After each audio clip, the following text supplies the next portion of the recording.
২৪-এর অভ্যুত্থানের ২ বছর পূর্তি উপলক্ষে বিয়াম ফাউন্ডেশনে জুলাই যোদ্ধাদের নিয়ে সম্মেলন আয়োজন করে রিভলিউশনারি অ্যালায়েন্স। সম্মেলনে অংশ নেওয়া জুলাই যোদ্ধাদের উদ্দেশ্যে প্রধানমন্ত্রীর উপদেষ্টা মাহাদি আমিন বলেন, জুলাইয়ের আবেগ ও দাবির প্রতি শ্রদ্ধাশীল সরকার। বর্তমান সরকার সনদ বাস্তবায়ন এবং জুলাইয়ের গণহত্যার বিচার নিশ্চিত করবে বলেও আশ্বাস দেন তিনি।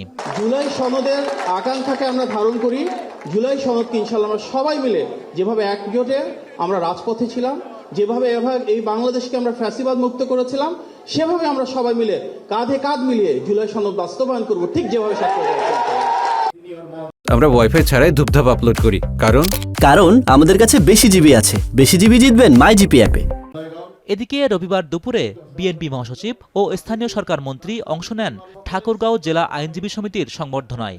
বলেন, বিএনপি ন্যায় বিচার, আইনের শাসন এবং সামাজিক ইনসাফ প্রতিষ্ঠা করতে চায়। আগামী দিনগুলোতে আমরা যেটাতে আমরা প্রতিশ্রুতিবদ্ধ যে আমরা ন্যায় বিচার প্রতিষ্ঠিত করতে চাই, আমরা আইনের শাসন প্রতিষ্ঠা করতে চাই এবং সমাজে ইনসাফ প্রতিষ্ঠা করতে চাই। এই বিষয়গুলো আমাদের মাথায় রাখতে হবে। ফ্যাসিস্ট একটা শাসন ব্যবস্থা থেকে বেরিয়ে আসতে সক্ষম হয়েছি। নতুন একটা সম্ভাবনা সৃষ্টি হয়েছে। সেই সম্ভাবনা হচ্ছে যে গণতান্ত্রিক ব্যবস্থাকে সুদৃঢ় করা। এর আগে ঢাকা বিশ্ববিদ্যালয়ের গণযোগাযোগ ও সাংবাদিকতা বিভাগের প্রতিষ্ঠাবার্ষিকীতে তথ্যমন্ত্রী বলেন, সমালোচনাকারীদের স্বাগত জানায় সরকার। তবে রাষ্ট্রের বিরুদ্ধে অপতথ্য বা বিভ্রান্তিমূলক কথা বলা অপরাধ হিসেবে গণ্য হবে বলে মন্তব্য করেন তিনি।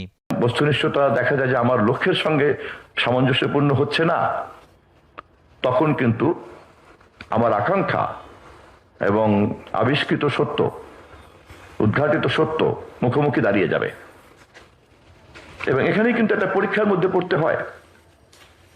এবং সে কারণে আমরা দেখেছি মহান মুক্তিযুদ্ধের সময়ও কিন্তু বিরুদ্ধেও সাংবাদিকতা ছিল, পক্ষেও কিন্তু সাংবাদিকতা ছিল।